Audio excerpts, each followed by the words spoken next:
A suspect in another murder investigation was in the same California courthouse today. Ed Henline Sr. is the main suspect in the disappearance and death of a McLeod girl. Hannah Zaccolini disappeared 15 years ago. News 10's Caitlin Conrad is here with the latest developments in that case. Caitlin?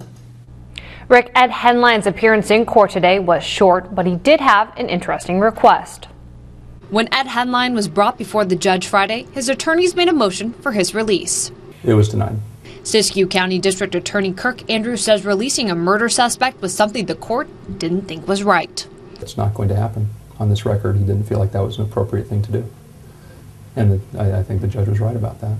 Meanwhile, Zaccolini's family and friends were outraged over the defendant's motion, using a Facebook page set up for Hannah, saying the defense attorney, Andrew Marks, tried to get him out and said something about Ed not running for the past 15 years. Why would he run now? Those close to the victim say Henline needs to stay in jail, and any new information investigators can get will help keep him locked up. Even making an online plea. We need to keep him in there, and every little bit of information that we can get to the investigators is important. Detectives are still working on the police case. I expect to receive more reports in the future about this. Andrew says all of the investigation information in the reports is the reason why Friday's preliminary hearing was rescheduled for a later date. You know, it's interesting in this case because it's a case from 1997.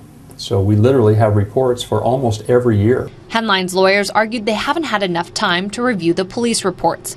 The Siskiyou County DA's office sent over more than 300 pages to the defense team just this week. Both sides have an ongoing obligation to provide discovery to the other side. In this case... And while the battle continues in court, Hannah's family says they will continue to wait for justice.